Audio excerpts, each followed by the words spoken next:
Explanation कम ही होगी। इसमें हम डिस्कस करेंगे components of a computer hardware, computer hardware के कंपोनेंट। ठीक है, तो ये मेरे पास कंप्यूटर हार्डवेयर है, यानी कि ये कंप्यूटर केस है, इसमें हमारे पास डिफरेंट चीज़ें आ जाती हैं। ये सारे कंप्यूटर के हार्डवेयर हैं। कंप्यूटर हार्डवेयर होता क्या है? Physical parts of a computer system, computer के फिजिकल पार्ट्स जो कि हम जिनको हम टच कर सकते हैं, फील कर सकते हैं, उनको हम कंप्यूटर हार्डवेयर कहते हैं। ठीक है ना, तो ये सारे जो हैं हम इनको देख भी सकते हैं, हम इनको टच भी कर सकते हैं, ये सारे कंप्यूटर के पार्ट्स हैं। ठीक है, इसके बाद आ जाता है computer is a combination of various components. एक कंप्यूटर जो है मुख्तलिफ कंपोनेंट्स से मिलकर बना है। These components perform different function, और हर कोई कंपोनेंट डिफरेंट काम करता है। ये कंपोनेंट क्या होता है? ये आवाज़, म्यूज़िक के लिए, साउंड के लिए, ये हमारे पास कोई टेक्स्ट इनपुट करने के लिए, ये हमारे पास पॉइंटर से कोई इंस्ट्रक्शंस देने के लिए। ठीक है, और ये मेरे पास आउटपुट दिखाने के लिए। हर कोई अलग-अलग काम के लिए यूज़ होता है। All components works together and communicate with one another. तमाम चीज़ें जो है एक दूसरे से कम्युनिकेट करती हैं और बहुत से काम सर अंजाम देती हैं। एग्जांपल ये है कि माउस जो है, इससे मैं जो भी काम करूँगा स्क्रीन पे नज़र आएगा। कीबोर्ड से जो भी काम करूँगा स्क्रीन पे नज़र आएगा। ठीक है, और स्क्रीन से जो चीज़ प्ले करूँगा वो स्पीकर में उसकी आवाज़ आएगी। ठीक है ना, तो ये सारे जो कंपोनेंट्स हैं आपस में कम्युनिकेट करते हैं और बहुत से फंक्शंस परफॉर्म करते हैं। अब बात करेंगे components of a computer hardware.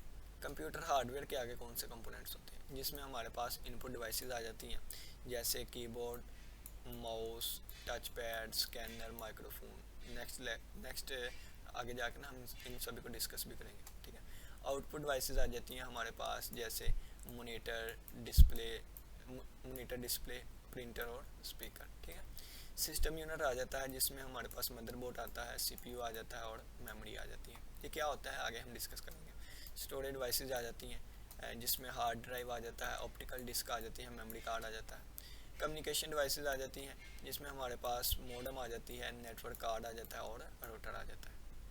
तो चलिए आइए स्टार्ट करते हैं। सबसे पहले हमारे पास आएगी इनपुट डिवाइसेस। इनपुट क्या होता है? Anything given to the computer such as data and instructions. Data या इंस्ट्रक्शंस, कोई भी चीज़ कंप्यूटर को देना हमारे पास इनपुट कहलाएगा। तो कंप्यूटर में डाटा को एंटर करने के लिए या इंस्ट्रक्शंस को एंटर करने के लिए दो मेथड है, two methods of entering data and instructions given to the computer. Number 1 direct input और number 2 indirect input. Direct input हमारे पास है कि a method in which data is entered directly, data को डायरेक्टली कंप्यूटर में enter करना from source से, यानी कि जहाँ से डाटा निकला है वहाँ से डायरेक्ट ही हमने डाटा को कंप्यूटर में भेज देना, डायरेक्ट इनपुट कहलाता है। एग्जांपल है कि एक स्पीच जो है वो हम माइक्रोफोन से रिकॉर्ड कर रहे हैं, तो वो डायरेक्ट ही हमारी वॉइस जो है माइक्रोफोन के ज़रिए कंप्यूटर में एंटर हो रही है। ठीक है, नेक्स्ट देखिए जी। नेक्स्ट हमारे पास आ जाता है इनडायरेक्ट इनपुट। इनडायरेक्ट इनपुट क्या होती है? A method which is entered with some intermediate handling is called indirect input. हमने कंप्यूटर को कोई चीज़ दी, लेकिन कंप्यूटर तक डायरेक्टली पहुंचने के बजाय उसमें कुछ इंटरमीडिएटली कुछ हैंडलिंग हुई, तो उसको हम कहते हैं इनडायरेक्ट इनपुट। जैसे कीबोर्ड के ज़रिए हम कोई डाटा एंटर करें या माउस के ज़रिए। ठीक है, तो ये इनडायरेक्ट इनपुट की एग्जांपल्स हैं। मैं कंप्यूटर से कुछ लिख रहा हूँ, इस पे जाएगा, पहले इस पे कुछ इंटरमीडिएट हैंडलिंग होंगी, इस पे कुछ काम होगा, इसके बाद ही हमें स्क्रीन पे नज़र आएंगी चीज़ें। ठीक है ना, तो ये हमारे पास होता है इनडायरेक्ट इनपुट। नेक्स्ट अगर हम देखें तो एक इनपुट डिवाइस एक हार्डवेयर कंपोनेंट होता है। मेन चीज़ तो हमने इनपुट डिवाइसेस को ही डिस्कस करना है ना, तो एक इनपुट डिवाइस जो है वो एक हार्डवेयर कंपोनेंट होता है, जिसको हम छू सकते हैं। That is use to enter data and instructions into the computer, जो कि डाटा और इंस्ट्रक्शंस को कंप्यूटर में इंटर करने के लिए यूज़ होता है या कंप्यूटर को इनपुट देने के लिए यूज़ होता है। नींद आ रही। Input device take data and instructions from the user.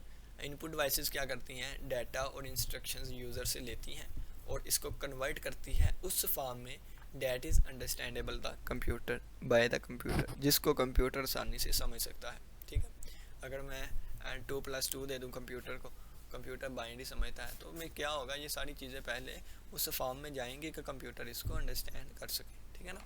अगर कंप्यूटर को समझ ही नहीं आनी तो कंप्यूटर ने उस पर काम कैसे करना है। तो इनपुट डिवाइसेस जो ये मदद देती हैं डाटा को उस फॉर्म में कन्वर्ट करने के लिए जो कि अंडरस्टैंडेबल बाय कंप्यूटर हो। The devices used for direct input are called source data input devices.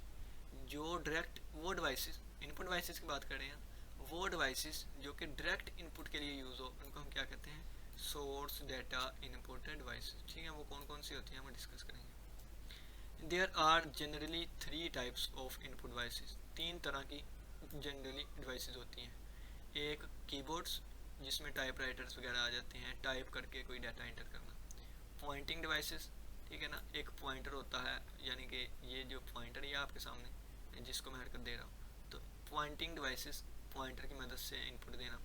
और सोर्स डाटा एंट्री डिवाइसेस जो कि हम यहाँ पे पढ़ के आए डायरेक्ट इनपुट के लिए जो यूज़ होती हैं। ठीक है, तो सबसे पहले कीबोर्ड।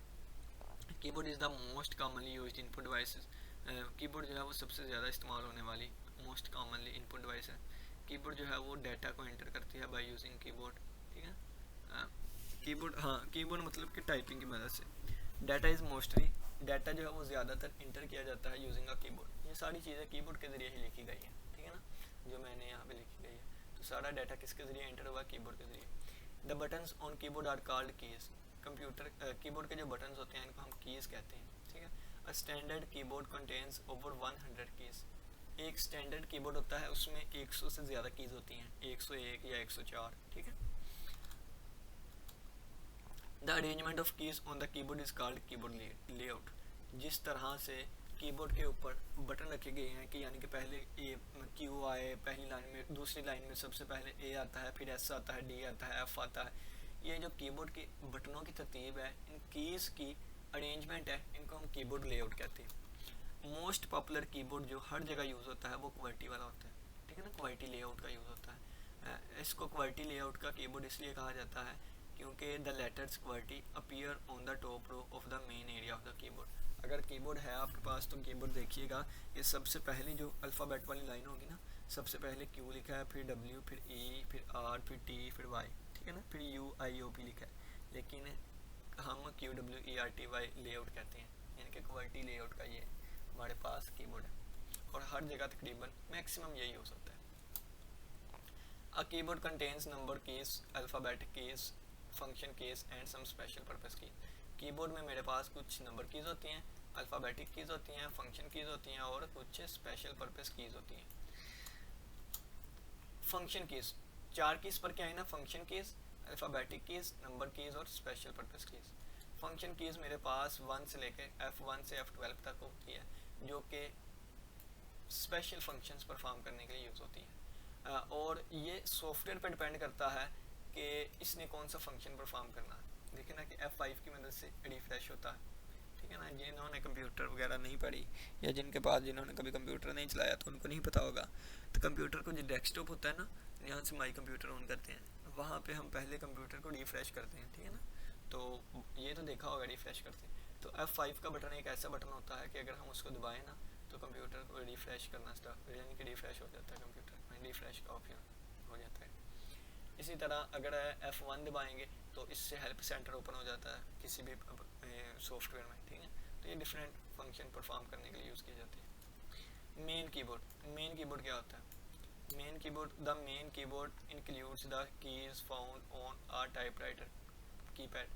मेन कीबोर्ड पे हमें एक टाइप राइटर कीपैड मिलता है। ठीक है ना, it also contains some special keys. इस मेन कीबोर्ड में कुछ स्पेशल कीज भी होती हैं, जैसे escape, caps lock, tab, shift, control, alt, backspace, enter key वगैरह। That have different uses and effects that depend on the software being use. इनके भी अलग अलग काम होते हैं, डिपेंड किस पे करते हैं कि जो सा हम सॉफ्टवेयर यूज़ करें।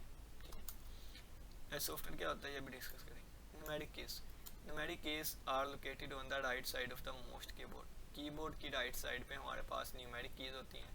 ये कीज जो है डिफरेंट पर्पस को डिफरेंट दो पर्पस के लिए यूज़ की जाती हैं, दो पर्पस के लिए यूज़ की जाती हैं, एक एरोस के लिए और एक नंबर के लिए। और ये किस पे डिपेंड करती हैं, नंबर लॉक की पे। ठीक है, एडिशनल कीज, कुछ एडिशनल कीज हमारे पास होती है जैसे arrows, insert, delete, home, and page, page up, print, ठीक है ना, भेज रहा हूँ। प्रिंट के लिए हम क्या करते हैं, किस चीज़ का प्रिंट निकलवाना है तो प्रिंट पर क्लिक किया, ऑप्शन आ जाएगा। पेज अप पेज डाउन के लिए अगर देखें पेज अप दबाऊंगा तो इससे उससे पीछे वाला पेज आ जाएगा, उससे ऊपर वाला पेज आ जाएगा। पेज डाउन के लिए नीचे वाला पेज। तो ये देखें, ये मैंने पेज अप पेज डाउन दबाया था, हम कहाँ तक पहुँच गए हैं, ठीक है। तो ये पेज अप पेज डाउन के अच्छे ही सब कुछ हो रहा है, ठीक है। और ये होम मैंने दबाया तो ये स्टार्टिंग पे आ गया। एंड में दबाऊंगा, एंड, तो एंड वाली स्लाइड मेरी यही थी, ठीक है ना, स्टार्टिंग पे आ गया। अब देखें ये सारा जो है हम करके आए हैं, ठीक है ना, ठीक हो गया।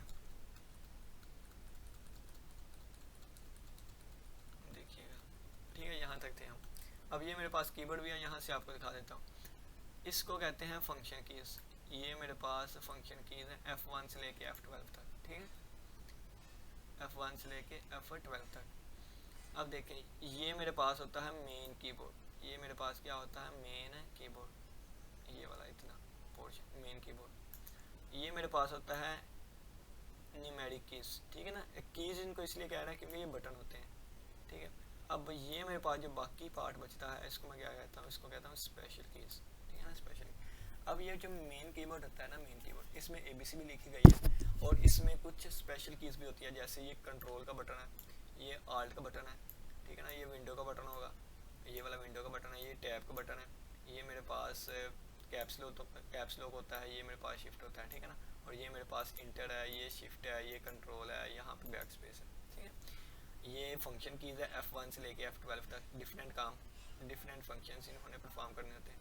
ये मेरे पास हम स्पेशल कीज़ है, ये एरोज हैं। ये मेरे पास यहाँ पे होता है page up page down delete home और एंड, बस ये वाला इंसर्ट का भी ऑप्शन होता है, ठीक है। और ये मेरे पास नंबर कीज़ होती हैं।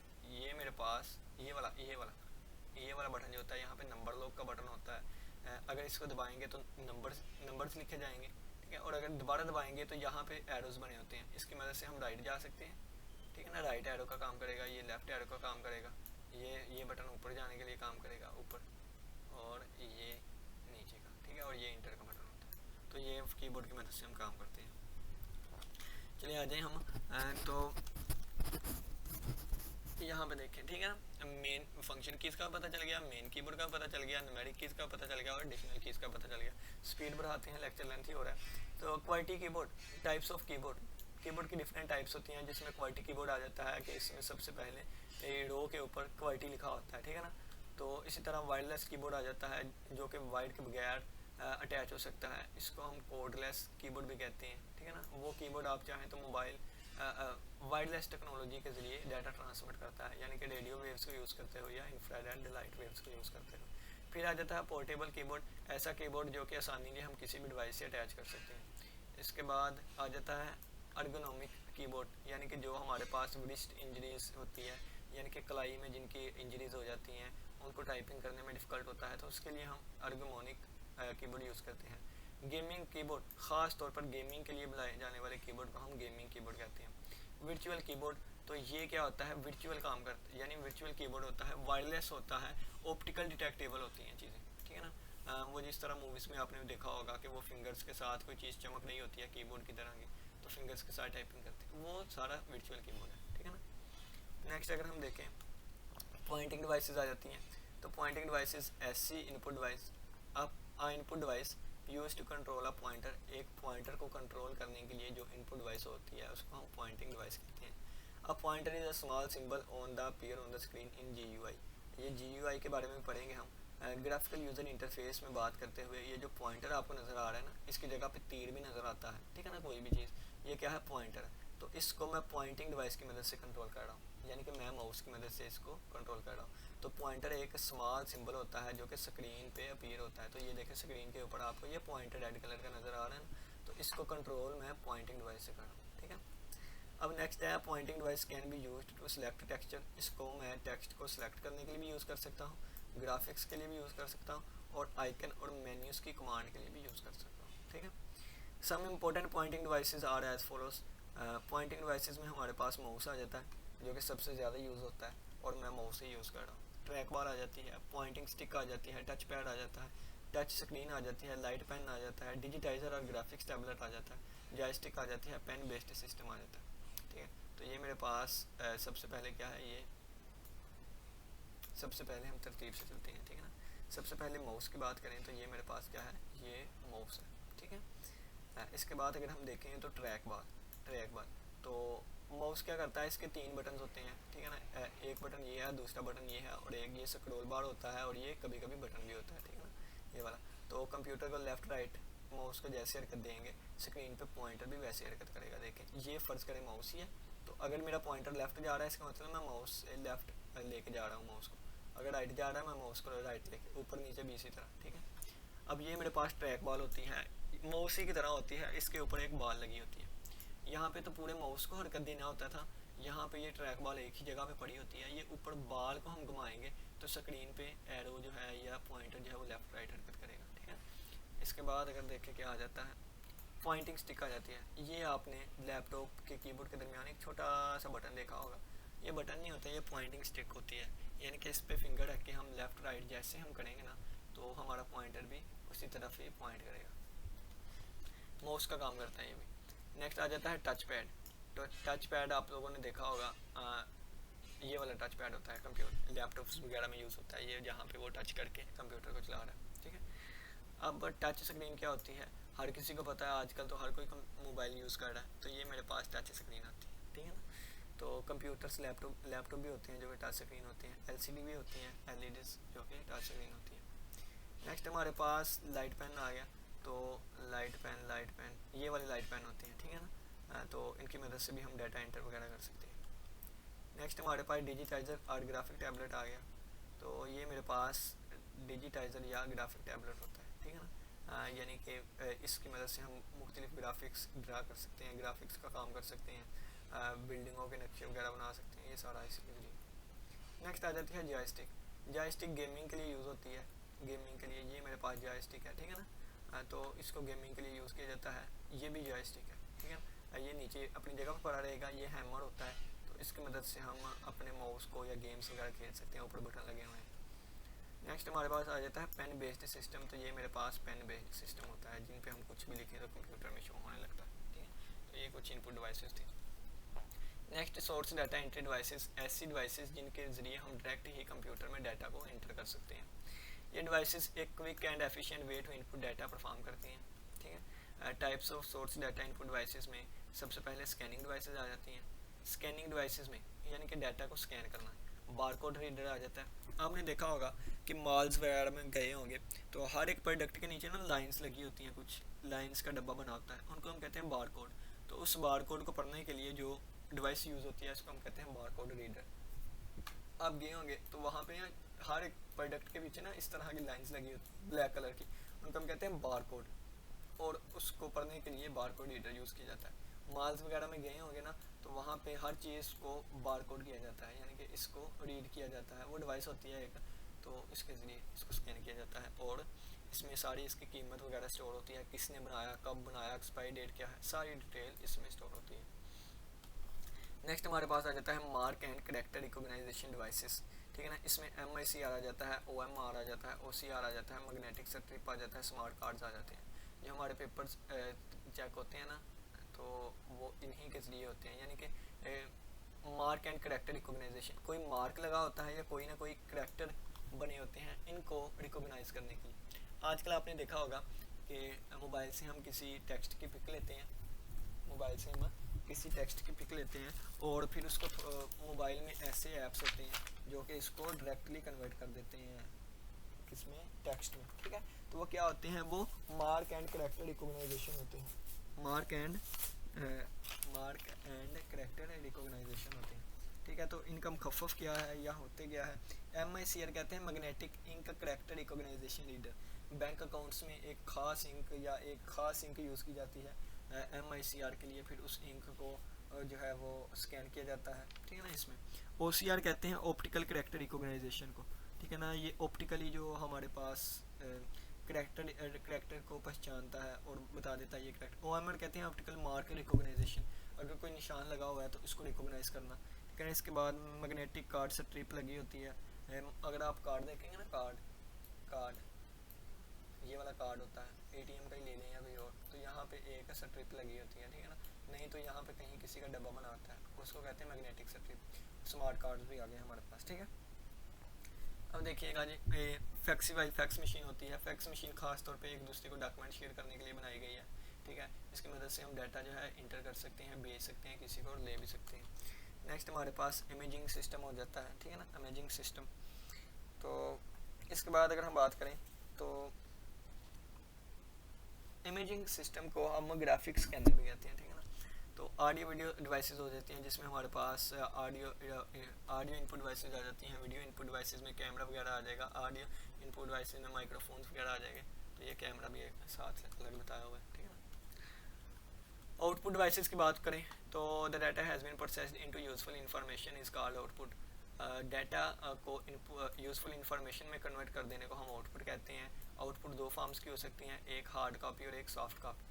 The output shown on display screen, जो स्क्रीन पे आपको चीज़ नज़र आ रही है ये सॉफ्ट कॉपी है, इसको हम टच नहीं कर सकते और ना ही छू सकते हैं, ठीक है ना। इसको टच नहीं कर सकते, इसका मतलब ये इनटेंजिबल है, ये ना टेंजिबल होती है, यानी कि इसको हम टच नहीं कर सकते। एक होता है आउटपुट हमारी हार्ड कॉपी में, जो कि आउटपुट प्रिंट की होती है एक पेपर के ऊपर, ठीक है। एक पेपर के ऊपर प्रिंट कर दिए गए टेक्स्ट, तो आप उन टेक्स्ट को हाथ भी लगा सकते हैं, ठीक है ना। तो यानी कि उस प्रिंट किए गए पेपर को छू सकते हैं। The common devices to produce hard copy output on printer and plotter. तो हार्ड कॉपी के लिए प्रिंटर्स का यूज़ किया जाता है, प्लाटर्स का यूज़ किया जाता है। और सॉफ्ट कॉपी के लिए आपको जो स्क्रीन पे नज़र आ रहा है वो सारा सॉफ्ट कॉपी है, आप उसको टच नहीं कर सकते, ठीक है ना। उसके अंदर जो भी लिखा ये सारी चीज़ आप नहीं टच कर सकते, लेकिन अगर आप इसको एक पेपर पे प्रिंट कर निकलवा लें तो उसको आप टच कर सकते हैं। आउटपुट डिवाइसेस के बारे में डिस्कस करते हैं, ठीक है। द हार्डवेयर कंपोनेंट्स, वो हार्डवेयर कंपोनेंट जो कि इंफॉर्मेशन कंप्यूटर से इंफॉर्मेशन को रिसीव करने के लिए यूज़ होती हैं, उनको हम आउटपुट डिवाइसेस कहते हैं, ठीक है। Output devices take information from the computer. Output devices computer से इंफॉर्मेशन लेती हैं और इसको इस फॉर्म में कन्वर्ट करती हैं जो कि अंडरस्टैंडेबल यूज़र हो। देखें जी, इनपुट डिवाइसेस ने क्या करना था, यूज़र से इंफॉर्मेशन लेके कंप्यूटर को देनी थी और ऐसी फॉर्म में देनी थी कि कंप्यूटर उसको समझ सके। आउटपुट डिवाइसेस क्या करती हैं कि यूज़र कंप्यूटर से इंफॉर्मेशन लेके यूज़र को देती है और इस फॉर्म में कि वो इसको अंडरस्टैंड कर सके, ठीक है ना। नेक्स्ट इंपॉर्टेंट आउटपुट डिवाइसेस आ जाती हैं, मॉनिटर आ जाते हैं। तो मॉनिटर में हमारे पास इसके फीचर्स आ जाते हैं, display screen, size and aspect ratio, colour resolution, refresh rate, dot pitch और वीडियो अडाप्टर वगैरह। ये ज़्यादा डिस्कशन है, बहुत ज़्यादा ये लेंथी है, तो लेकिन हमारे आउटपुट में शायद नहीं शामिल। अगर आप कहते हैं शामिल है तो मैं वीडियो बना दूँगा, आप बता दीजिएगा, ये नहीं शामिल शायद। इसके बाद मॉनिटर की टाइप्स आ जाती है, CRT monitor, flat panel display जिसमें LCD आ जाती है, LED आ जाती है, OLED आ जाती है, गैस प्लाज्मा डिस्प्ले आ जाता है, ठीक है। प्रिंटर्स आ जाते हैं, प्रिंटर्स की भी कुछ ना कुछ फीचर्स होते हैं। प्रिंटर्स की दो टाइप्स होती हैं, एक इम्पैक्ट प्रिंटर और एक non impact printer. Impact printer में डॉट मैट्रिक्स प्रिंटर आ जाएगा, लाइन प्रिंटर आ जाएगा, डेजी व्हील प्रिंटर आ जाएगा। नॉन इम्पैक्ट प्रिंटर में हमारे पास लेज़र प्रिंटर आ जाएगा, inkjet printer, thermal printer, photo, portable, label and postage. Platters में अगर हम बात करें तो प्लाटर्स भी प्रिंटर ही की तरह होते हैं, लेकिन ये इनकी दो टाइप्स हैं, फ्लैट पैड और ड्रम। ये आमतौर पर फ्लैक्स को प्रिंट करने के लिए, प्रिंटर जो है वो छोटे छोटे पेजेस पे प्रिंट लेके आते हैं, लेकिन प्लाटर जो है ये फ्लैक्स को प्रिंट करने के लिए, यानी कि बड़ी बड़ी इमेजेस को, तो उसके लिए हम प्लाटर का यूज़ करते हैं। तो स्पीकर आ जाते हैं आउटपुट डिवाइसेस में। स्पीकर में हमारे पास सिंपल स्पीकर ही आ जाते हैं, हेडसेट आ जाते हैं, हेडफोन आ जाते हैं, ईयरबड्स आ जाते हैं, ठीक है ना, कानों में लगाने वाली चीज़। ये मेरे पास डिस्प्ले स्क्रीन है, ये मेरे पास डॉट मैट्रिक्स है, ये इंकजेट है, ये लेज़र प्रिंटर है और ये ऑल इन वन, यानी कि ये तमाम इसमें आ सकते हैं। ये मेरे पास ड्रम प्लाटर है, इसमें एक ड्रम लगा होता है। ये मेरे पास फ्लैट बेड प्लाटर है, ठीक है ना, फ्लैट बेड प्लाटर। तो ये देखें, ये नक्शे बनाने के लिए या फ्लैक्स के लिए यूज़ होते हैं। नेक्स्ट हमारे पास आ जाता है system unit. System unit in is a case, एक केस क्या होता है, केसिंग नहीं जिसे कहते हैं, वो केस होता है that contain different electronic component, यानी कि ये एक केस है, यानी कि लोहे का मेटल का एक केस बना हुआ है, इसमें डिफरेंट इलेक्ट्रॉनिक कंपोनेंट होंगे, ठीक है। तो इस केस को, केसिंग को हम सिस्टम यूनिट कहते हैं। ऑल कंप्यूटर सिस्टम है सिस्टम यूनिट। हर कंप्यूटर सिस्टम में एक ये डब्बा तो लाजमी होता है, अगर नहीं है तो इसका मतलब उसकी LCD में है, ठीक है ना, लेकिन होता हर किसी में लाजमी है। System unit is made of plastic का बना होता है या मेटल का बना होता है। To protect the components inside it, ताकि इसके अंदर वाली जो चीज़ें हैं उसको प्रोटेक्ट रहें, ठीक है।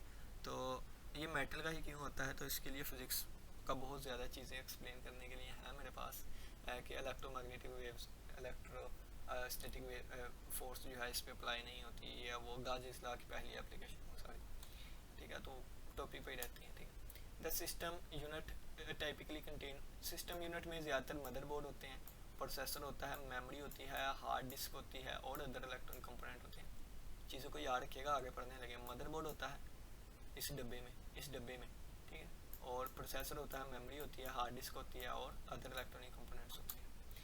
मदरबोर्ड क्या होता है, मदरबोर्ड की बात की है ना, मदरबोर्ड क्या होता है। Motherboard is the main circuit board inside the system.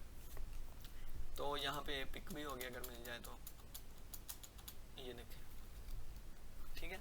ये मेरे पास क्या है, ये मेरे पास सिस्टम यूनिट है, ठीक है। इस सिस्टम यूनिट में हमारे पास कौन कौन सी चीज़ होंगी, मदरबोर्ड होगा, प्रोसेसर्स होंगे, प्रोसेसर का दूसरा नाम सीपीयू भी है, रैम्स होंगी, ऑप्टिकल ड्राइव होगी, हार्ड ड्राइव हो सकती है, हीट सिंक होता है जो कि इसको हीट होने से बचाता है, फ्लॉपी डिस्क होती है, फ़ैन होता है जो कि अंदर की हीट बाहर फेंकता है, और पावर सप्लाई होती है, ठीक है ना। तो मदरबोर्ड पे अगर आप थोड़ा सा देखें तो मैक्सिमम चीज़ें इस पे लगी हुई हैं। और अगर आप थोड़ा सा और गौर से देखें तो ये जो प्रोसेसर है, ये देखें यहाँ पे लगा हुआ, या यही ये लगा हुआ है, या ये होगा या ये, ठीक है ना, यहाँ पे ठीक से नज़र नहीं आ रहा। तो प्रोसेसर भी मदरबोर्ड के ऊपर ही लगा होता है, ठीक है।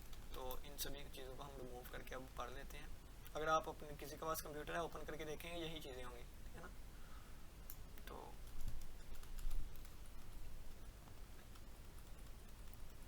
ठीक है, मदरबोर्ड क्या होता है, मेन सर्किट बोर्ड होता है इनसाइड द सिस्टम यूनिट के अंदर। It is also known as the system board, इसको सिस्टम बोर्ड भी कहते हैं, मेन बोर्ड भी कहते हैं। याद कुछ नहीं करना, चीज़ें आपके सामने हैं, जो चीज़ें आपको नजर आएंगी वही लिखी आने बस। All component are devices, all components are devices of the computer system are connected to the motherboard. Computer की जितनी भी डिवाइसेस होती हैं कंपोनेंट वाली, वो तमाम मदरबोर्ड के साथ अटैच होती हैं।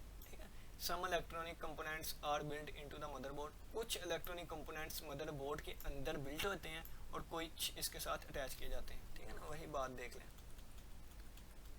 देखें ना, ये मदरबोर्ड है, इसके ऊपर कुछ पुर्जे लगे हुए हैं। अब ये सारे पुर्जे इसी के साथ अटैच होंगे मदरबोर्ड के साथ, ठीक है ना। ये तो इसके ऊपर ही होता है, ठीक है ना। इन सभी का इस मदरबोर्ड के साथ कनेक्शन होगा, यही बताया गया। बस जो चीज़ आपको नज़र आती है वही, और ये होता किस में है, ये सारी चीज़ इसके अंदर पाई जाती है, ठीक है ना। तो ठीक हो गया। अब आ जाइए, अब स्टैंड कर, अब पहला हमने कहा था मदरबोर्ड की बात हो गई। दूसरा बात हमने कहा था प्रोसेसर का। तो प्रोसेसर के बारे में डिस्कस करते हैं। प्रोसेसर सीपीयू का दूसरा नाम सेंट्रल प्रोसेसिंग यूनिट या प्रोसेसर, ठीक है। CPU stand for central processing unit होता है। It is the brain of computer, computer का दिमाग होता है। It is also called processor, इसको प्रोसेसर भी कहते हैं। पर सीपीयू के बगैर कंप्यूटर काम नहीं कर सकता। सीपीयू जो है वो मदरबोर्ड के ऊपर होता है, लोकेट होता है, ठीक है ना। It carries out most of the work of our computer, ये हमारे कंप्यूटर का मैक्सिमम काम करता है। मैक्सिमम काम कौन करता है, प्रोसेसर करता है। तो इस वजह से जब भी आप कंप्यूटर लें तो प्रोसेसर पे ज़्यादा तवज्जो दीजिएगा, ठीक है। CPU perform all operations on data according to the given instruction. CPU जो है वो तमाम डाटा को ऑपरेट करता है with according to given instructions के लिए, ठीक है। It execute the instructions and tell the other part of computer what to do, ये इंस्ट्रक्शंस को चलाता है और दूसरे कंपोनेंट्स को बताता है तुमने क्या करना है, ठीक है। सारी प्रोसेसिंग यहीं पे होती है, इसने बाकी से चीज़ों को बताना होता है कि आप लोगों ने क्या करना है। सीपीयू के दो पार्ट्स होते हैं, अरिथमेटिक एंड लॉजिक यूनिट और कंट्रोल यूनिट। और अरिथमेटिक एंड लॉजिकल यूनिट को मज़ीद दो पार्ट्स में डिवाइड किया गया है, अरिथमेटिक यूनिट और लॉजिक यूनिट, ठीक है। अब देखिए अरिथमेटिक एंड लॉजिक यूनिट क्या होते हैं। ALU is a part of CPU. All arithmetic और लॉजिक ऑपरेशंस ALU में परफॉर्म होते हैं। अरिथमेटिक और लॉजिकल ऑपरेशन जो है वो ALU में परफॉर्म होते हैं। ALU को अरिथमेटिक और लॉजिक यूनिट दो में डिवाइड किया गया है। AU यानी कि अरिथमेटिक यूनिट क्या करता है, ये अरिथमेटिक फंक्शन परफॉर्म करता है, जैसे जमा हो गया, माइनस हो गया, मल्टीप्लाई, डिवाइड। और लॉजिक यूनिट क्या करता है, लॉजिकल यानी कि लॉजिकल ऑपरेशन परफॉर्म करता है, जैसे दो डाटा को कंपेयर करना, कौन लेस देन है, कौन ग्रेटर देन है, कौन इक्वल टू है, कौन लेस देन है, ठीक है। इसी तरह control unit is an important component of CPU. Control unit जो है ये भी सीपीयू का एक इम्पोर्टेंट पार्ट है।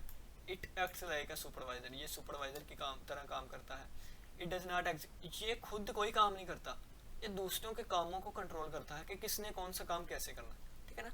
It does not execute program instructions by itself, इसने अपने आप कुछ नहीं करना होता।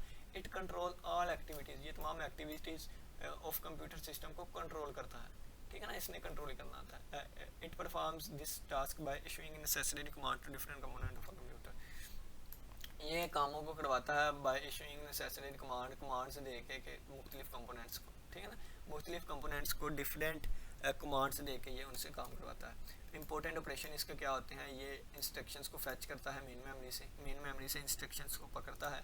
It interpret the instructions to find with operation is to perform, ये बताता है कौन सा काम करना है कौन सा नहीं, और ये इंस्ट्रक्शंस की एग्जीक्यूशन को, यानी इंस्ट्रक्शन चल रही हैं तो उनको कंट्रोल भी करता है, ठीक है। नेक्स्ट मेन मेमोरी आ जाती है। Main memory is an important component of a computer system, computer system की एक इम्पोर्टेंट कंपोनेंट जो है वो मेन मेमोरी भी है। It is use to store program, ये प्रोग्राम्स को स्टोर करने के लिए यूज़ की जाती है, एंड डाटा, और डाटा को स्टोर करने के लिए data are being used.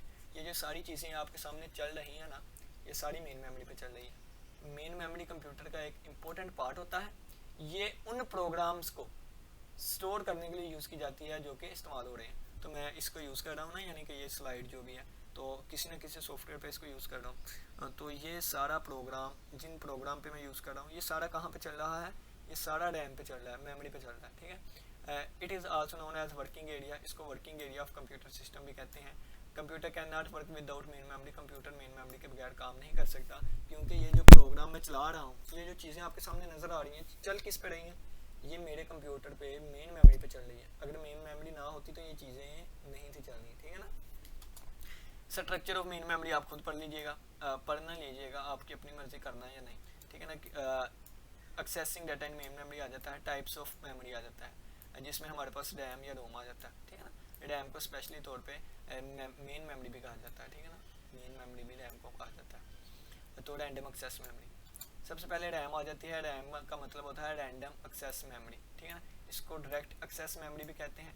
Direct access का मतलब होता है कि हम हर इंडिविजुअल बाइट क्या होता है ये भी डिस्कस करेंगे, हर इंडिविजुअल बाइट को मेमोरी पे जैसे मर्जी डायरेक्टली एक्सेस कर सकते हैं, ठीक है ना। मेमोरी पे जो डाटा स्टोर होता है उसको रैंडमली हम सेलेक्ट कर लेते हैं डायरेक्टली, ठीक है ना। तो ये इसलिए रैम इसको कहा जाता है। रैम एक टेम्परेरी मेमोरी होती है। टेम्परेरी मेमोरी का मतलब है कि डाटा आर्जी तौर पे इस पे स्टोर होता है। A program must be loaded into RAM before execution, बताता हूँ।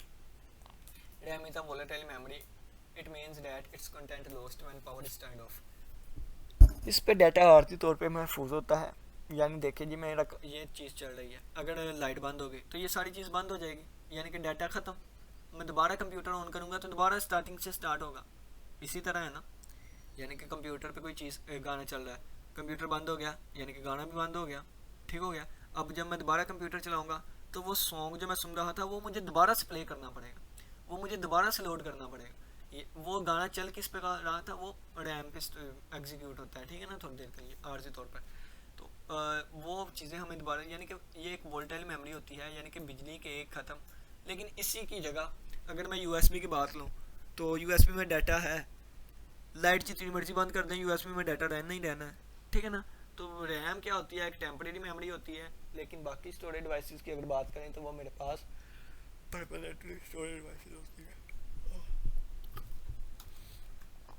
रैम मेरे पास रीड राइट मेमोरी होती है, हम इस पे डाटा लिखा भी जा सकता है और रीड भी किया जा सकता है। सीपीयू जो है वो रैम से डाटा पढ़ता है और लिख भी सकता है, ठीक है। इट स्टोर, यानी कि इसको डाटा भेज भी सकता है, इससे डाटा ले भी सकता है, इसको डाटा भेज भी सकता है और ले भी सकता है। It is used to store data and instruction while being executed. RAM is also called the main memory, RAM को हम मेन मेमोरी भी कहते हैं, प्राइमरी मेमोरी भी कहते हैं। और जो चीज़ें एग्जीक्यूट हो रही हैं, ये चीज़ एग्जीक्यूट ही हो रही है, आपके सामने चल रही है ना ये वाला सॉफ्टवेयर, तो इसका मतलब है ये चीज़ एग्जीक्यूट हो रही है। तो रैम इनको स्टोर करने के लिए यूज़ होती है और यूज़ हो रही है, ठीक है ना। तो टाइप्स ऑफ रैम, इसमें हमारे पास डी रैम आ जाता है, एस रैम आ जाता है, एम रैम आ जाता है। तो पहली दो रैम्स इंपॉर्टेंट है, पहली दो टाइप्स। तो टाइप्स ऑफ डी रैम आ जाता है। सबसे पहले हमारे पास आ गया D RAM.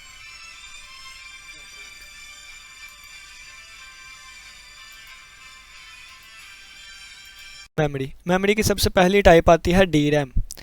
D RAM stands for dynamic random access memory.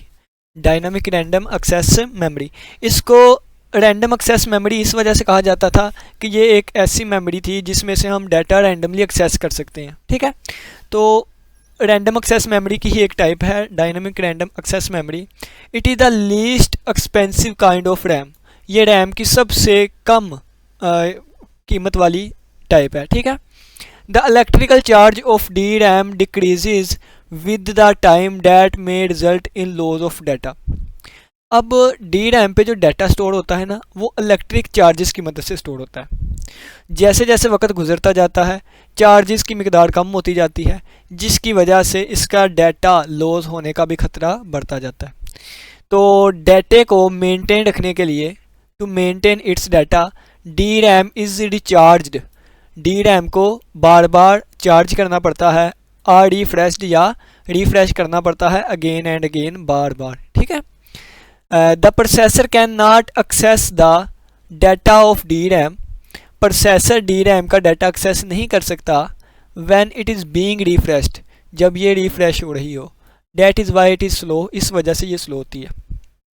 Dynamic random access memory पे डाटा जो है वो इलेक्ट्रिक चार्जेस की मदद से स्टोर होता है। जैसे जैसे वक्त गुजरता है इलेक्ट्रिक चार्जेस कम होते जाते हैं, डाटा लॉस होने का खतरा बढ़ता जाता है। तो डाटे को मेंटेन रखने के लिए डी रैम को बार बार चार्ज करना पड़ता है या रिफ्रेश करना पड़ता है। जब ये रिफ्रेश हो रही होती है या जब ये रिचार्ज हो रही होती है, प्रोसेसर उस वक्त ये डाटा जो है वो एक्सेस नहीं कर सकता, उस वक्त तक इसको इंतज़ार करना पड़ता है। इस वजह से डी रैम पे डाटा एक्सेस करना स्लो है। ठीक है, नेक्स्ट मेरे पास आती है एस रैम। एस रैम को कहते हैं स्टैटिक रैंडम एक्सेस मेमोरी। ठीक है, it can store data without any need of frequent charging. इसको बार बार चार्ज करने की ज़रूरत नहीं होती। सीपीयू जिसको हम प्रोसेसर भी कहते हैं, CPU does not need to wait to access data from S RAM during processing. Processing के दौरान एस रैम से डाटा लेने के लिए सीपीयू को कोई भी इंतज़ार नहीं करना पड़ता, क्योंकि एस रैम को कौन सा बार बार चार्ज करना है या कौन सा रिफ्रेश करना है, क्योंकि इसके लिए हमें फ्रीक्वेंट चार्जिंग की ज़रूरत ही नहीं पड़ती। ठीक है, that is why it is faster then D RAM. इस वजह से एस रैम जो है वो डी रैम से ज़्यादा तेज़ है। इट यूटिलाइजेज लेस पावर, ये लेस पावर लेती है दैन डी रैम की निस्बत। एस रैम इस वजह से एक्सपेंसिव भी है। ठीक है, सबसे लीस्ट कॉस्ट वाली हमारे पास डी रैम थी, उससे थोड़ी सी महंगी मेरे पास एस रैम है। It use to build a fast memory, ये एक फास्ट मेमोरी के लिए यूज़ की जाती है, बनाई जाती है, नोन एज कैश मेमोरी, जिसको हम कैश मेमोरी कहते हैं। ये क्या है ये हम नेक्स्ट पढ़ेंगे। ठीक है ना, एक और टाइप आ गई हमारे पास जिसको हमने एम रैम कह दिया। ठीक है ना, मेन दो टाइप्स वही थी, एस रैम डी रैम। बड़ी क्लासेस में आप इसलिए आपको एम रैम भी पढ़ाई जाएगी। M RAM stands for magneto resistive random access memory. ठीक है, मैग्नेट का यूज़ किया जा रहा है, इसका मतलब कि इस पर डाटा स्टोर करने के लिए इलेक्ट्रिक चार्जेस के बजाय मैग्नेटिक चार्जेस की ज़रूरत पड़ेगी। ठीक है, इट स्टोर्स डाटा, ये डाटा को स्टोर करती है using magnetic charges instead of electrical charges. थोड़ी सी स्पीड बढ़ा लेते हैं ताकि छोटी से छोटी वीडियो बन सके। M RAM uses far less power than other RAM technologies, so it is ideal for portable devices. M RAM में कम पावर की ज़रूरत होती है दूसरी रैम की निस्बत, यानी कि एस रैम और डी रैम की निस्बत। सो इसलिए ये पोर्टेबल डिवाइसेस के लिए आइडियल है, यानी कि उनके लिए ज़्यादा यूज़ की जाती है। It also have greater storage capacity, इसमें स्टोरेज कैपेसिटी भी ज़्यादा होती है। It has faster access of times than RAM, ये रैम की निस्बत, रैम डी रैम और एस रैम इनकी निस्बत ज़्यादा तेज़ी से फास्ट काम एक्सेस कर सकती है, यानी कि फ़ास्ट इससे पीसी या जो इससे डाटा एक्सेस करना फास्ट होता है। It retain its content when its power is removed from the computer. हमने पढ़ा था कि रैम जो है, जब एस रैम डी रैम जब लाइट बंद होकर आती है तो डाटा इससे रिमूव हो चुका होता है, लेकिन इस पे डाटा बाकी रहता है when power is removed from the computer, जब कंप्यूटर से पावर ऑफ कर ली जाती है। ठीक है, नेक्स्ट कैशे मेमोरी है, ये मेमोरी की टाइप ही कह लें, थोड़ी सी है क्या, हम इसको पढ़ते हैं। Cache memory is a small, एक छोटी एंड वेरी फास्ट मेमोरी, और बहुत तेज़ मेमोरी होती है। It is designed the speed up the faster, it is designed, इसको बनाया गया टू स्पीड अप, स्पीड बढ़ाने के लिए, the transfer of data, data के ट्रांसफ़र होने की स्पीड को बढ़ाने के लिए इसको बनाया गया। इट इज़ लोकेटेड इनसाइड, ये अंदर होती है, आर क्लोज टू सीपीयू या सीपीयू के करीब या सीपीयू के पास लोकेट होती है, ठीक है। It is faster than RAM, ये रैम से ज़्यादा तेज़ होती है। The data and instruction that are most frequently use by the PC are stored in cache, वो डाटा जो कि ताज़ा नया चीज़ यानी कि हमने ट्रांसफ़र किया है वो वाला डाटा, या जिसको सीपीयू ज़्यादा दफ़ा इस्तेमाल करता है वो डाटा जो है वो स्टोर करने के लिए कैश मेमोरी की ज़रूरत होती है। अब देखें जी कि मुझे आपसे एक काम है तो बार बार एक काम पड़ जाता है, तो मैं क्या करता हूँ, आपको बार बार बुलाने के बजाय मैं आपको अपने पास ही खड़ा कर लेता हूँ कि मुझे जो भी काम होगा मैं आपको फ़ौरन कह दूँगा। इसी वजह से कैश मेमोरी की स्पीड तेज़ होती है और सीपीयू इसे अपने पास रखता है और इसमें वो डाटा होता है जिसको सीपीयू बार बार इस्तेमाल करना चाहता है, ठीक है। तो नेक्स्ट मेरे पास आ जाती है रोम, जिस तरह एक रैम है इसी तरह एक रोम। तो मेन मेमोरी की तो हमने दो टाइप्स पढ़ी थी, एक रैम और रोम। रैम पढ़ा है, रोम stands for read only memory, इसका मतलब होता है रीड ओनली मेमोरी, यानी कि मेमोरी से सिर्फ पढ़ सकते हैं। The instructions in the ROM prepare the computer for use, ROM की इंस्ट्रक्शन जो है वो सिर्फ और सिर्फ कंप्यूटर के लिए तैयार की जाती हैं, कंप्यूटर के इस्तेमाल के लिए, ठीक है। These instructions can only be read but can not be changed और डिलीटेड, इन इंस्ट्रक्शंस को हम सिर्फ और सिर्फ रीड कर सकते हैं लेकिन चेंज और डिलीट नहीं कर सकते, ठीक है ना। It is not possible to write new information और instruction into the ROM, ये पॉसिबल नहीं है कि हम न्यू कोई इन्फॉर्मेशन या कोई न्यू इंस्ट्रक्शन रोम के ऊपर लिख सकें। ROM store data and instructions permanently, ये हमारे पास इंस्ट्रक्शंस को परमानेंटली स्टोर कर सकती है। When the power is switched off the instructions stored in the ROM are not lost, यानी कि रोम हमारे पास नॉन वोलेटाइल मेमोरी होती है, जब बिजली बंद होकर आ भी जाए तो इसमें डाटा महफूज रहता है, रैम की तरह डाटा उड़ नहीं जाता, ठीक है ना। रैम में डाटा उड़ जाता था, इसमें नहीं उड़ेगा। The information of ROM is stored by the manufacturer, ये जो इन्फॉर्मेशन इस पर लिखी होती है ये मैन्युफैक्चर करने के दौरान ही लिख दी जाती है। When the computer is switched on the instruction in the ROM are automatically loaded into the memory of the computer, जब कंप्यूटर को न्यू ऑन किया जाता है या पहली दफ़ा चलाया जाता है तो इस पे जो इन्फॉर्मेशन लिखी होती है वो लोड होना शुरू हो जाती है और फिर कभी भी ये रिमूव हम इसको डिलीट नहीं कर सकते, ठीक है ना। रोम की भी कुछ एग्जांपल है, एक आ गया पी रोम, इसको हम प्रोग्रामेबल रीड ओनली मेमोरी कहते हैं, इसको हम ईपी रोम यानी कि erasable programmable read only memory कहते हैं और इसको ईईपी रोम यानी electronically erasable programmable read only memory कहते हैं। अब ईपी रोम पे सिर्फ हम डाटा लिख ही सकते हैं स्पेशल डिवाइसेस की मदद से, अरेजेबल प्रोग्रामेबल रीड ओनली मेमोरी पे हम डाटा लिख भी सकते हैं और बाद में इसको रिमूव भी कर सकते हैं, ठीक है, कुछ स्पेशल डिवाइसेस को यूज़ करते हुए। और तीसरी आ जाती है ईईपी रोम, इस पे हम इलेक्ट्रॉनिकली डाटा लिख भी सकते हैं और बाद में उसको अरेज भी कर सकते हैं, ठीक है, और बार बार इसको हम यूज़ कर सकते हैं, ठीक है ना, ईईपी रोम को। तो चलिए आइए हम नेक्स्ट देखते हैं। नेक्स्ट हमारे पास आ जाती है स्टोरेज डिवाइसेस, ठीक है। तो storage is use to store data and information in programs permanently, storage क्या कहते हैं कि इंफॉर्मेशन और डाटा को प्रोग्राम्स में परमानेंटली स्टोर करने के लिए यूज़ होती है। It is also known as, इसका दूसरा नाम क्या है, सेकेंडरी स्टोरेज या ऑक्सिलरी स्टोरेज या मैस स्टोरेज, ठीक है। Storage is required for the following reason, अब स्टोरेज की हमें ज़रूरत क्यों पड़ी, तो स्टोरेज की ज़रूरत दो केसेस की वजह से पड़ी। नंबर वन, मेन मेमोरी जो है वो टेम्परेरी मेमोरी होती थी, उस पर डाटा आर्जी तौर पर स्टोर होता था। The storage is required to store data and programs permanently, लेकिन हमें कोई ऐसी स्टोरेज चाहिए थी जो कि डाटा को परमानेंटली स्टोर कर सके, ठीक है ना। तो इस वजह से हमने स्टोरेज डिवाइसेस बना दी। The capacity of main memory is limited, main memory की जो कैपेसिटी है वो लिमिटेड होती है। अगर हम बात करें आज तो आज 8 GB के मोबाइल आते हैं, 12 GB के, ठीक है, इसके अलावा 4 GB के, 2 GB के, and storage is required to store a large amount of data, लेकिन स्टोरेज डिवाइसेस जो हैं उसमें हम बहुत ज़्यादा डाटा स्टोर कर सकते हैं, हमें रिक्वायर्ड था ज़्यादा डाटा स्टोर करना, तो इस वजह से हमने स्टोरेज डिवाइसेस बना दी, स्टोरेज को यूज़ करना शुरू किया। तो स्टोरेज में डाटा आप देखें टेराबाइट्स में आ गया, यानी कि रैम तो हमारे पास 4 GB या 8 GB आ गई, लेकिन यहाँ पे अगर मैं स्टोरेज की बात करूँ तो कितनी 250 GB, ठीक है, 112 GB, 500 GB। नेक्स्ट है it is called non volatile, यानी कि लाइट ऑफ हो जाए कि आ जाए, जितनी दफ़ा मर्जी लाइट बंद हो, यूएसबी में से डाटा तो नहीं ना डिलीट होता, क्यों नहीं होता, क्योंकि ये नॉन वोलेटाइल है। तो स्टोरेज हमारे पास नॉन वोलेटाइल होती है, ठीक है। Different storage media are use to store data information and program. Different storage media use होते हैं डाटा को स्टोर करने के लिए, इन्फॉर्मेशन को और प्रोग्राम्स को।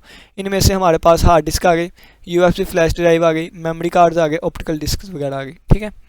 The physical components that are use to store data information instructions and programs permanently is called store devices. ऐसे फिजिकल कंपोनेंट्स जो कि डाटा इन्फॉर्मेशन और इंस्ट्रक्शंस को परमानेंटली अपने पास स्टोर करने के लिए यूज़ हों, उनको हम स्टोरेज डिवाइसेस कहते हैं। आगे आ गया basic components of a storage devices. Storage devices के कुछ बेसिक कंपोनेंट्स होते हैं, उनको हम रीड करते हैं। पहले आ गया बिट।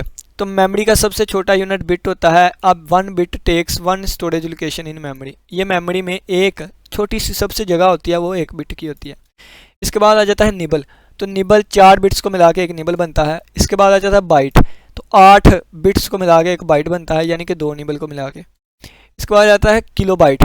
तो इसमें 10⁻10 यानी कि 1024 बाइट होते हैं। फिर आ जाता है मेगाबाइट। मेगाबाइट में 1024 किलोबाइट होते हैं, यानी कि 10⁻10 ये था, 2⁻10 ये था, 2⁻10 ये होगा, यानी कि 2⁻20 हमारे पास बाइट्स होते हैं। नेक्स्ट आ जाता है गीगाबाइट। तो गीगाबाइट में हमारे पास 1024 मेगाबाइट्स होते हैं और 2⁻30 बाइट्स होते हैं। इसी तरह नेक्स्ट टेराबाइट आएगा। यहाँ पे आना था 2⁻40, ठीक है ना, ये पावर ऊपर आनी थी। और इसी तरह पेटाबाइट और इसी तरह एक्साबाइट, जेटाबाइट और योटाबाइट होते हैं, ठीक है ना। ये हमारे पास मेमोरी के कुछ बेसिक यूनिट होते हैं स्टोरेज डिवाइसेस के। नेक्स्ट आ गया different types of storage devices. Storage devices की कुछ डिफरेंट टाइप्स होती हैं, उनको हम डिस्कस करते हैं। सबसे पहले हम बात करेंगे मैग्नेटिक डिस्क की। Magnetic disks use magnetic material. Magnetic disk है तो ज़ाहिर सी बात है मैग्नेटिक मटेरियल को यूज़ करती होगी डाटा को स्टोर करने के लिए, इंस्ट्रक्शंस को स्टोर करने के लिए और इन्फॉर्मेशन को स्टोर करने के लिए। किस पे? डिस्क सरफेस पे। एक डिस्क सरफेस होता है इस तरह का, ठीक है ना। तो मैग्नेट की मदद से डाटा को स्टोर किया जाता है, इंस्ट्रक्शन को स्टोर किया जाता है और इन्फॉर्मेशन को इस पे स्टोर किया जाता है। तो ये मेरे पास एक मैग्नेटिक डिस्क बन जाएगी, ठीक है ना। क्या बन जाएगी? मैग्नेटिक डिस्क बन जाएगी। तो the data on magnetic disk is stored in tracks and sectors. ये मेरे पास अगर डिस्क है ना, ये डिस्क है अगर, तो इस पे ना इस तरह छोटे छोटे ना ट्रैक और सेक्टर्स बने होते हैं, ठीक है ना। इस तरह ट्रैक्स और सेक्टर्स बने होते हैं।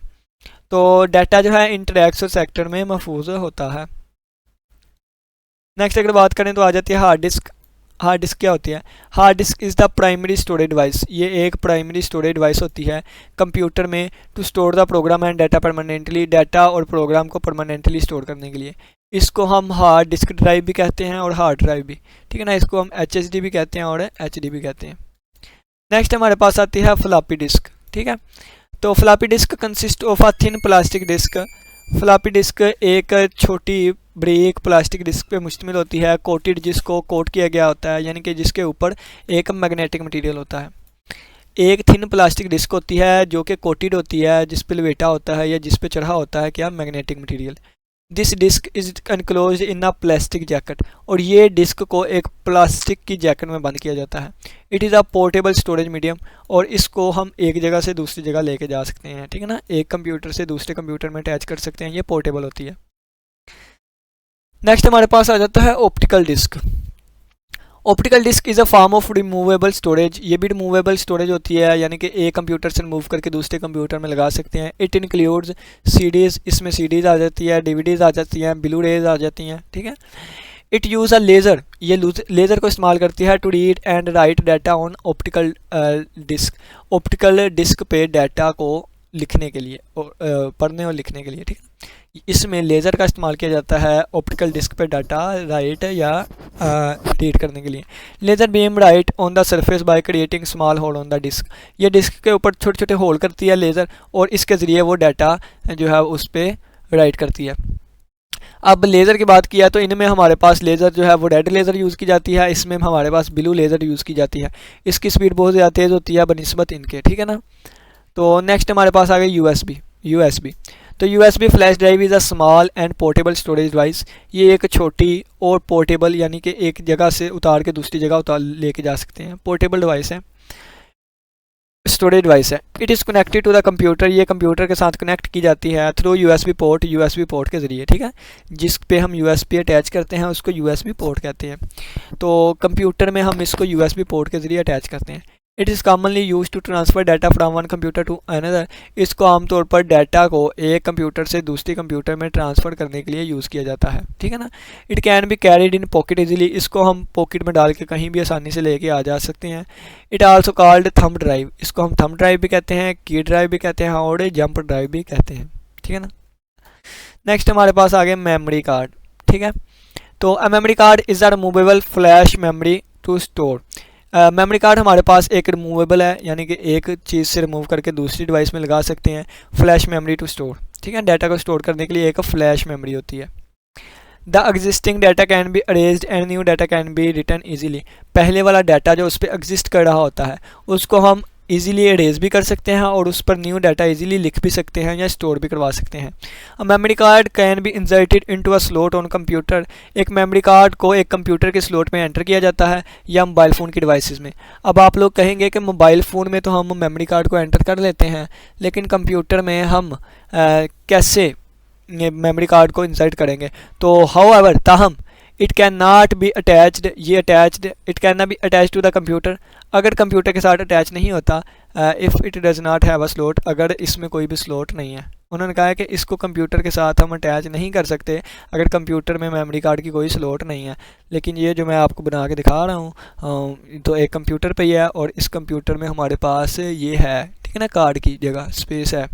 तो यहाँ पे लिखा गया SD MMC MS Pro, यानी और कार्ड की जगह बनी हुई है। तो इसके लिए